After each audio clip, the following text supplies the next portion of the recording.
여러분 안녕하십니까. 광주 MBC 뉴스투데이입니다. 먼저 오늘의 주요 뉴스입니다. 폭염에 달궈진 차량 안은 불가마와 다름없습니다. 산소 부족으로 질식의 위험도 높아집니다. 거액을 잃어버렸다가 되찾은 70대 노인이 가족도 찾았습니다. 경찰이 수소문 끝에 연락이 닿은 40대 아들에게 노인을 모셔가도록 했습니다. 기아 타이거즈가 6연승을 달리며 4위로 올라섰습니다. 가을 야구에 대한 기대감이 높아지고 있습니다. 무등산 환경 파수꾼을 양성하는 무등산사랑 환경대학이 유네스코의 공식 인증을 받았습니다. 닷새 전 4살 유치원생이 폭염 속 통학버스에 갇혀 혼수상태에 빠진 사고가 발생했습니다. 뜨겁게 달궈진 차량 내부에서 시민들이 목숨을 잃거나 중태에 빠진 사고는 여름철이면 종종 일어나는데요. 폭염 속에 차량을 방치했을 경우에 내부 온도가 얼마나 뜨거워지는지 직접 실험해봤습니다. 송정근 기자입니다. 폭염 속에 차량을 밀폐시킨 채 세워둘 경우 실내 온도 상승 정도는 캔 음료와 라이터를 폭파시킬 정도입니다. 사람의 목숨까지 위협할 수 있는 자동차 실내 온도를 실험을 통해 직접 측정해봤습니다. 밀폐된 차량의 대시보드 온도는 68도에 이르렀습니다. 외부 온도 35도와 비교해 30도 이상 높습니다. 같은 시간 뜨겁게 달궈진 아스팔트보다 문을 열어둔 차량의 대시보드 온도보다 20도 가까이 높은 온도입니다. 시민들이 냉방시설을 가장 많이 사용하는 오후 시간대인데요. 이 온도계로 에어컨 실외기에서 나오는 열기를 측정해봤더니 자동차 안보다 낮습니다. 복사열이 있기 때문에 팽창하는 겁니다. 그리고 이제 산소가 부족하게 되어지고 또 사람이 있게 되어지면은 질식사로 가는 이런 사망 사고까지. 전문가들은 차량의 창문을 약간 열어놓거나 햇빛 가리개만 사용해도 차량 온도가 최대 20도가량 낮아져 안전사고를 예방할 수 있다고 말했습니다. MBC 뉴스 송정근입니다. 폭염 속 4살 남자아이가 통학 차량 안에서 8시간 동안 방치된 사건과 관련해 피의자들이 혐의를 모두 인정했습니다. 광주지방경찰청은 유치원 인솔교사 등 4명을 조사한 결과 교사와 버스 운전기사는 버스 뒷좌석까지 확인하지 않은 점을, 주임교사와 원장은 출결 확인을 하지 않은 점을 모두 시인했다고 밝혔습니다. 폭염 속 밀폐된 통학 차량에 8시간 방치된 4살 최구는 아직도 의식을 되찾지 못하고 있습니다. 열흘째 열대야가 계속되고 있습니다. 오늘도 푹푹 찌는 하루가 예상되는데요. 현재 광주를 비롯해 담양과 화순, 곡성 등 전남 12개 시군에서는 폭염경보가 이어지고 있습니다. 전남의 다른 지역에서도 폭염주의보가 여전히 내려진 상태입니다. 오늘도 33도 안팎의 낮 기온을 보이면서 무덥겠습니다. 구름 영상입니다. 우리 지역 오늘 북태평양의 고기압의 가장자리에 들면서 구름이 많이 낄 것으로 보입니다. 오후부터 밤 사이에는 동부 내륙을 중심으로 소나기가 내리는 곳이 있겠습니다. 5에서 50mm의 강우량이 예상되는데요. 여름철 소나기는 짧은 시간 안에 한 곳에 집중되어 내리기 때문에 계곡이나 산악 지역에서는 특히나 유의하셔야겠습니다. 현재 기온입니다. 광주가 26.2도로 시작하고 있고요. 낮 최고 기온은 33도로 어제보다 조금 낮겠습니다. 담양도 33도, 화순이 34도로 예상됩니다. 광주와 전남 어제와 비슷하거나 조금 낮은 기온 보이겠습니다. 곡성과 구례가 34도, 보성이 33도, 고흥이 33도로 예상됩니다. 날씨였습니다. 2억 원이 넘는 돈 가방을 분실했다 경찰의 도움으로 되찾은 70대 노숙자가 가족과 연락이 닿았습니다. 이 경찰은 오랜 노숙 생활을 해온 데다 치매를 앓고 있는 노인을 가족에게 인계했습니다. 김진선 기자입니다. 현금 2억 5천만 원이 든 가방을 잃어버렸다 하루 만에 되찾은 노숙인 75살 서모 씨. 자신이 가방을 둔 장소를 기억하지 못하고 도난 신고를 했지만 경찰 수색 끝에 주차장에 그대로 놓여있던 돈가방을 찾았습니다. 가방을 찾으러 온 서 씨는 몸에도 2억 원의 수표를 더 가지고 있는 등 거액을 휴대한 채 돌아다닌 것으로 확인됐습니다. 치매 증상으로 진술은 오락가락하지만 지난 29일 거액을 인출한 이유에 대해서는 보이스피싱이 걱정됐다고 말했습니다. 동네 갖고 있는 것은 아무 필요 없다요. 갖고 있어도 은행에 물어보면 돈이 인터넷에 나간다고 말이에요. 가방을 찾아준 경찰이 노숙인 보호시설로 안내했지만 서 씨는 곧바로 뛰쳐나와 또 노숙으로 하루를 보냈습니다. 경찰이 주민등록을 토대로 수소문한 끝에 서울에 거주하는 40대 아들과 연락이 닿았고 아들에게 서 씨를 인계했습니다. 서 씨는 고향 나주에서 친형과 함께 농사를 지으며 살다 형이 사망한 뒤 고향을 떠나 10수년 동안 노숙 생활을 해온 것으로 알려졌습니다. MBC 뉴스 김진선입니다. 허위 과장 광고로 노인들에 울리는 속칭 떡다방이 기승을 부리고 있습니다. 이 수법이 갈수록 교묘해져 각별한 주의가 필요합니다. 문영철 기자입니다. 연세가 지긋한 할머니들이 보자기에 쌓인 상자를 들고 건물을 나섭니다. 손에 든 물건은 건강보조식품과 화장품. 20만 원에서 많게는 40만 원을 주고 구입한 것들입니다. 경찰에 구속된 41살 김모 씨 등 2명은 시중에서 단돈 몇만 원이면 살 수 있는 건강보조식품 등을 각종 질환에 특효가 있는 것처럼 속인 뒤 많게는 30배의 웃돈을 붙여 팔아치웠습니다. 지금까지 파악된 피해자는 39명. 대부분 70대 이상 노인들로 피해 금액만 5,700만 원에 이릅니다. 100번, 1000번 죄송합니다. 죄송합니다. 이들은 화장지나 라면 같은 생필품을 싸게 준다며 노인들을 유인했습니다. 물건을 많이 팔기 위해 TV나 전기밥솥 같은 값비싼 가전제품을 선물로 내걸기도 했습니다. 관절 연골 그런 데서 좋다고. 하나에 20만 원씩 해가지고 7개. 반품을 요구할 경우 구입 비용의 대부분을 돌려주며 노인들을 안심시킨 뒤 한꺼번에 많은 물건을 판매하고 종적을 감추는 등 수법도 교묘해지고 있습니다. 그런 행사장은 처음에 다 그 생활용품을 1,000원, 2,000원에 팔거든요. 그런 게 현혹돼서 가면 200만 원, 300만 원 이렇게 피해를 볼 수 있기 때문에 이번에 구속된 업주들은 광양에 이어 인근의 다른 지역에서도 떴다방을 차리려 한 것으로 드러났습니다. 경찰은 하루 100명 가까이가 이들에게서 물품을 구입한 것으로 보고 추가 피해자를 파악하고 있습니다. MBC 뉴스 문영철입니다. 금품 제공 혐의로 기소된 배인수 광주 서창 농협조합장이 결국 직위를 상실했습니다. 대법원은 농업협동조합법 위반 혐의로 기소된 광주 서창 농협조합장 배 씨에 대한 재상고심에서 상고를 기각하고 직위 상실형인 벌금 100만 원을 확정지었습니다. 광주 지역 최다선 조합장인 배 씨가 직위를 상실하면서 서창 농협은 이르면 8월 말 보궐선거를 치릅니다. 관광지와 피서지 주변 음식점들이 원산지 표시 규정을 위반해오다 적발됐습니다. 국립농산물품질관리원 전남지원은 지난 한 달 동안 유명 관광지와 해수욕장 주변 음식점을 단속한 결과 원산지 표시를 위반한 60곳을 적발했습니다. 이 가운데 수입 삼겹살이나 소고기를 국내산으로 둔갑시켜 소비자들에게 판매한 업소 등 39곳은 형사 입건하고 원산지를 표시하지 않고 판매한 21곳에 대해서는 과태료를 부과했습니다. 공천헌금 수수 혐의를 받고 있는 국민의당 박준영 의원에 대한 구속영장이 또 기각됐습니다. 서울 남부지법은 박 의원에 대한 방어권 보장의 필요성이 있고 검찰이 추가로 제시한 박 의원의 혐의도 신중한 법적 검토가 필요해 보인다며 사전 구속영장을 기각했습니다. 검찰은 박 의원의 공천헌금 수수 여부에 대한 수사 과정에서 지금까지 2차례 구속영장을 신청했지만 모두 기각됐습니다.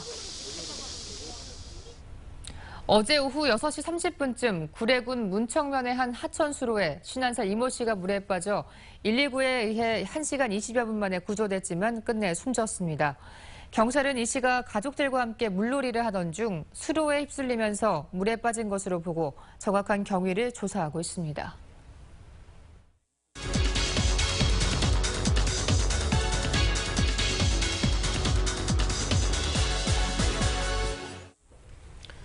광주 군공항 이전의 타당성을 평가하기 위해서 국방부가 내일부터 이틀 동안 광주에서 현지 평가를 실시합니다. 네, 이번 타당성 평가가 광주 군공항 이전의 중요한 분수령이 될 것이라는 게 광주시의 전망인데요. 광주공항 소음 피해 주민대책위원회 국광현 위원장과 함께 군공항 이전에 대한 주민들의 기대와 요구에 대해 이야기 나누겠습니다. 안녕하십니까? 네, 안녕하십니까? 네, 국방부가 군공항 이전에 대해서 이제 현지 조사를 나오기로 돼 있는데 주민들은 대부분 알고 계신가요? 네, 언론을 통해서 알게 됐습니다. 광주광역시가 국방부에 광주 군공항 이전에 관한 건의안을 제출하면서 지금에 있는 군공항을 어떻게 개발하고 예산 마련을 어떻게 할 것인가라는 그 제출서를 요청을 했기 때문에 국방부가 이제 실사를 나와서 현재 가능한지 예산 마련은 가능하겠는지 조사하는 이런 과정으로 알고 있습니다. 네, 주민들은 이번 타당성 조사에 대해서 상당히 기대가 클 것 같은데요. 어떻습니까? 요즘같이 폭염이 심하고 열대야가 이어질 때는 소음 피해에 가중돼서 전투 비행장 이전을 바라는 목소리는 더욱더 큽니다. 하지만 막대한 예산이 들어가는 군공항 이전에 관한 그 비용을 광주시가 마련할 수 있을 것인지, 또 이전해야 될 지역 주민들을 설득하기 위해서 어떻게 할 것인지, 또 이전해야 될 지역의 주민들의 찬반 투표를 거치는 과정이 있기 때문에 네. 이런 과정들에 있어서도 걱정이 있고 잘 되기를 바라고 있습니다. 네, 지난달에 박근혜 대통령이 대구 군공항 이전을 조기에 추진하겠다라고 말해서 광주는 좀 뒤로 밀리는 게 아니냐 하는 우려의 목소리가 큰데요. 광산구 주민들의 반응은 어떨까요? 군공항 이전에 관한 특별법은 광주, 수원, 대구 세 공항을 이전하기 위한 법률안이었습니다. 각자 나름대로 법률안에 따라서 진행하고 있었는데 박근혜 정부가 대구공항을 시급히 이전하겠다라고 하면서 네. 우선순위가 밀리지 않겠냐 그러면 또 대구공항 이전 지역에 막대한 지원을 하게 될 것인데 우리 지역에서 이전할 지역의 주민들 또한 그 기대감은 높아질 것이고 거기에 따른 재원도 늘어날 건데 그 재원 마련하는 데 또 걱정거리가 또 늘어서게 되는 이런 과정으로 볼 수 있습니다. 네. 일단 광주 군공항이 있으면서 가장 큰 피해는 소음 피해입니다. 네. 주민들이 그것 때문에 정말로 힘들어하는데 지난해 대법원에서 이거에 대해서 얘기를 할 때 조금 이해하기 힘든 얘기를 했었어요. 네. 그리고 또 기준도 약간 좀 강했거든요. 그 내용이 어떤 건지 얘기를 좀 해주시죠. 지난해 대법원에서는 광주 군공항 인근의 주민들은 이 정도의 소음은 참고 살아라. 고도의 안보 시설이고 공익 시설이기 때문에 그 정도는 감내해야 된다는 이런 판결이 내려서 주민들이 굉장히 실망해하고 또 분노했습니다. 다른 공항 지역 주민들은 이미 2차례 이상 보상이 이루어지고 있고 전국적으로 4천억 원 정도의 보상이 이루어졌거든요. 네. 그래서 주민들은 형평성 있는 보상을 해야 되고 또 그 기준안을 만들어야 된다라는 이 목소리는 커지고 있습니다. 네. 그렇기 때문에 광주공항과 대구공항 그리고 수원공항 동시에 이전하고 또 예산 또한 공동으로 마련하는 데 힘을 기울여야 되지 않겠냐라는 이런 목소리가 지금 나오고 있습니다. 그 정도의 소음은 참고 살아라는 게 직접 겪어보지 않아서 나오는 말인 것 같아요. 그 소리가 엄청나게 큰데. 지금 광주공항의 소음 피해는 환경부가 해년마다 발표하고 있는 그 기준치를 보더라도 지난해에도 역시 광주공항이 전국의 제일 시끄러운 공항으로 네. 자료가 나온 바가 있습니다. 이런 공항을 이전하지 않고 이런 공항 지역 주민들에게 보상하지 않는다면 과연 그 기준안이 납득이 가겠느냐 이해하지 못하는 이런 판결로 주민들은 성토하고 있습니다. 네. 네, 군공항을 이전을 하려면 이전 지역의 주민들의 동의가 필요한데요. 요즘에 남북 관계나 한반도 주변 정세가 좀 긴장에 치닫고 있어서 참 답답한 실정입니다. 사드 배치로 상주 군민들이 분노하고 또 걱정하듯이 광주 군공항을 이전하게 될 지역 주민들 또한 그런 우려의 목소리는 커질 것입니다. 그 지역 주민들을 설득할 수 있는 국가적인 지원과 또 재원 마련이 필요할 건데 지금의 정부는 광주광역시가 알아서 해라. 네. 중앙정부는 예산 지원은 없다. 단지 광주 군공항을 매각을 하든 개발을 하든 광주시가 알아서 해라라는 이런 법률안으로 과연 이전할 수 있을 것인지 네. 중앙정부의 지원과 또 개발 계획이 절실하게 필요한 그런 시기라고 봅니다. 네, 하지만 이제 선거 때문에 단골 공약이 이제 군공항 이전이었거든요. 네. 근데 지금 이제 국회가 여소야대가 됐지 않습니까? 네. 주민들은 이번에 많은 기대를 또 할 것 같은데요. 저희 주민들은 선거 때만 되면 단골 메뉴로 전투비행장 이전이 거론되는 걸 잘 알고 있습니다. 네. 그리고 전투비행장 이전 문제가 이야기될 때마다 학수 거대하고 있습니다. 하지만 그 시기가 지나가 버리면 끝나버리는 이런 사업들로 돼서는 안 될 거라고 봅니다. 전투비행장 이전 문제는 한반도의 긴장이 고조되면 될수록 어려운 문제일 수도 있는데 그걸 떠나서 수십 년 동안 고통받았던 주민들의 행복 추구권과 그리고 생활 환경을 보호하기 위한 노력들은 중앙정부나 지방정부나 선거 때가 아니더라도 꾸준히 진행을 하고 그 재원 마련과 제도 마련을 위해서 노력을 해야 될 그런 사항이라고 봅니다. 네, 이른 아침 나와주셔서 고맙습니다. 네, 감사합니다. 연일 폭염이 계속되는 동안 야구 팬들은 요즘 한여름 청량제 같은 소식을 접하고 있습니다. 기아 타이거즈가 6연승 끝에 4위로 올라서면서 5년 만에 가을 야구에 대한 기대감을 높이고 있습니다. 이계상 기자입니다. 인천 상륙작전에 빗대어진 기아 타이거즈와 SK 와이번즈의 주말 3연전. 호랑이 군단은 3경기 모두 쉽지 않은 순간을 맞았지만 결코 물러서지 않는 근성을 선보이며 싹쓸이 승을 거머쥐었습니다.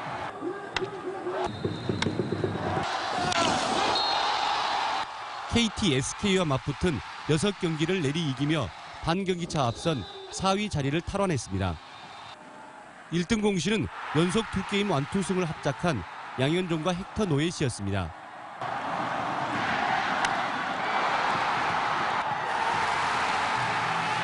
기아 마운드의 원투펀치인 두 선수는 위기의 순간을 흔들림 없이 넘기며 마지막 9회까지 상대 타선을 압도했습니다.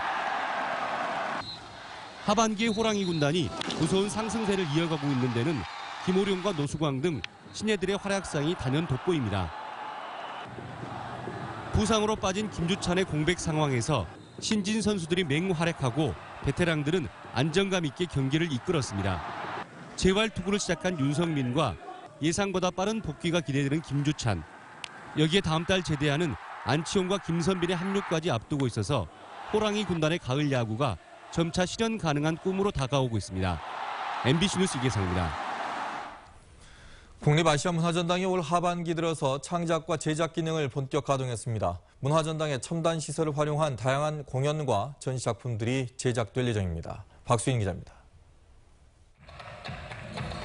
여러 가지 형태의 무대를 만들 수 있는 국내 최대 규모의 가변형 극장, 화려한 3차원 조명과 무대 장치, 국립아시아문화전당의 최첨단 무대 시설과 기술이 공연 예술인들에게 선보였습니다.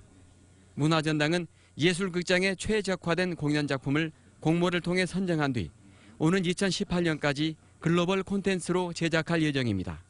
만약 여기서 정말 제대로 된 예산을 가지고 공연을 만들 수 있다면 정말 획기적이고 정말 재미있는 말도 안 되는 공연이 나올 수 있겠다라는 생각을 했습니다. 개관 시즌 공연이 모두 마무리된 올 하반기 무대는 문화전당이 직접 기획하고 제작하는 공연들로 채워집니다. 다음 달부터는 일반 시민들이 장롱 속 악기를 꺼내들고 참여하는 시민 오케스트라 프로젝트가 2달 동안 진행되고 11월엔 개관 1주년 공연 페스티벌이 펼쳐집니다. 세계 각국의 아티스트들이 공모와 초청을 통해서 아시아의 소리를 찾는 그런 페스티벌이 4일 동안 열릴 예정입니다. 그리고 올해의 마지막은 광주 시립교향악단과 시립합창단이 함께하는 제야음악회로 마무리될 예정입니다. 국내외 예술가들을 위한 창제작 지원 사업도 본격화됐습니다. 가상현실과 미디어, 융복합 콘텐츠 등 7개 분야의 예술가팀이 공모를 통해 선정돼 창제작센터에서 작품 연구와 기획에 들어갔습니다. 여기 오지 않고는 볼 수 없는 그런 세계 만들어내는 거. 이것도 저희가 굉장히 중요한 어떤 전략적 포인트라고 생각하고. 문화창조원 전시실에서는 아시아의 시선으로 아시아를 탐구하고 첨단 기술을 활용해 실제의 한계를 뛰어넘는 새로운 작품들이 올 하반기부터 선보입니다. MBC 뉴스 박수인입니다. 한 달 넘게 끌어온 세계수영대회 사무총장 인선 문제가 풀렸습니다. 광주시는 조영택 사무총장 내정자에 대해서 문체부가 구두로 승인 의사를 전해왔다고 밝혔습니다. 광주시는 이에 따라 가능한 이른 시일 안에 조직위원회를 열어 사무총장 승인 안건을 처리한 뒤 법인 설립과 사무국 설치 등의 후속 절차를 진행하기로 했습니다. 낭암학원 채용비리 사건에 광주시 교육청이 철퇴를 들었습니다. 이 사학비리를 엄단하겠다는 의지를 담은 것으로 보입니다. 김인정 기자입니다. 광주 낭암학원을 특별감사한 광주시 교육청이 고강도 조치를 내놨습니다. 돈 주고 채용된 교사 6명은 임용 취소, 교직원 5명은 파면하라고 이사회에 요구했습니다. 이사회가 이 결정을 받아들이지 않을 가능성에도 대비했습니다. 시교육청은 현 이사회 전체 임원들의 취임 승인을 취소하는 대신 임시 이사를 파견해달라고 교육부에 요청했습니다. 사실상 사학의 운영권을 일시적으로 빼앗겠다는 의미입니다. 교육청은 이사회가 지난 4년 동안 이사를 선임하는 회의조차 열지 않고 문서만 가짜로 꾸민 정황 등이 드러났다며 이사진 교체가 가능할 것으로 보고 있습니다. 지금 허위 이사회를 개최를 해서 거기에서 저기 이사를 선임을 하고 감사를 선임하고 했는데 그 자체가 무효라는 것이죠. 검찰 수사와 자체 감사 직후 곧바로 이뤄진 이번 조치는 사학 비리를 엄단하겠다는 의지를 보여주는 동시에 다른 사학에도 경종을 울리겠다는 의미를 담은 것으로 보입니다. MBC 뉴스 김인정입니다. 무등산 환경파수꾼이 양성하는 무등산 사랑 환경대학이 유네스코 공식 인증을 받았습니다. 이 무등산 사랑 운동이 지역을 넘어 지구촌 차원의 환경운동으로 인정을 받은 셈입니다. 정용욱 기자입니다. 무등산 지질공원 해설사로 활동하고 있는 백진숙 씨는 무등산에 대한 이해를 넘어 사랑하게 됐다고 말할 정도입니다. 무등산 사랑 환경대학을 3차례나 다니고 난 뒤에 변합니다. 물론 알면 사랑하게 된다고 하잖아요. 그 이후부터 많이 무등산을 사랑하게 됐습니다. 22년 역사의 무등산 사랑 환경대학은 일반 시민을 대상으로 이론과 실무 교육을 통해 매년 2차례씩 무등산 지킴이를 양성하고 있습니다. 지금까지 2,900여 명이 수료해 무등산 자원봉사자나 해설가로 활동하고 있습니다. 생명평화 인권 도시인 광주시에 걸맞는 지속가능 발전 교육의 훌륭한 모델이 되도록 저희들이 지속 노력하도록 하겠습니다. 유네스코가 무등산 사랑 환경대학을 지속가능 발전교육 공식 프로젝트로 인증했습니다. 무등산의 보전을 둘러싼 시민교육이 미래 세대를 위한 발전 교육의 국제 모델이 된 겁니다. 전국으로 확대될 수 있고 전 세계적으로도 그 인증이 되는 그럼으로 인해서 보다 더 공신력이 향상되었다 이렇게 보여집니다.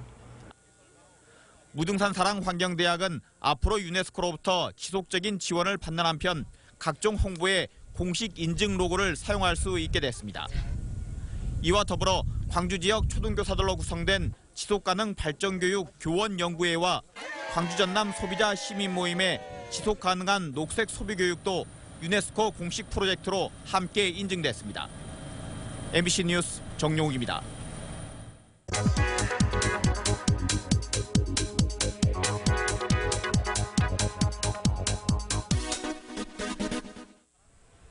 (23만 6천 마리) 35도 안팎의 살인적인 폭염으로 올해 들어 전남 지역에서 폐사한 가축의 수입니다. 가축 가운데서도 더위에 취약한 닭과 오리가 가장 많은 피해를 입었는데요. 이런 폭염과 같은 자연재해와 각종 질병으로 인한 피해를 보상받기 위해 가축 재해보험에 가입하는 축산 농가들이 늘고 있습니다.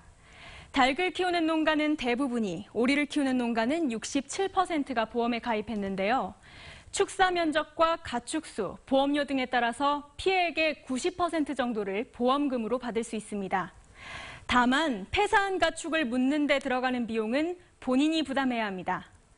지난해에는 폭염으로 전남에서 46만 2천여 마리의 가축이 죽었는데요.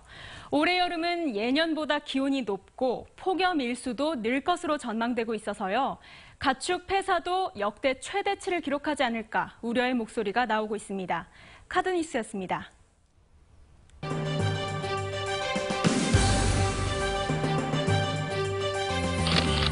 광주당구가 2017 올해 관광도시 사업을 성공적으로 이끌기 위해 세브란스 병원 국제진료센터 소장인 임요한 박사를 홍보대사로 위촉했습니다.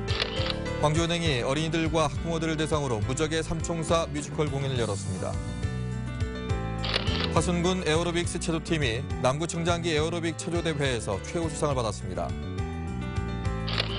구례군에서 성평등 우리가 만들어야 할 미래란 주제를 가지고 전남 여성의원 워크숍이 열렸습니다.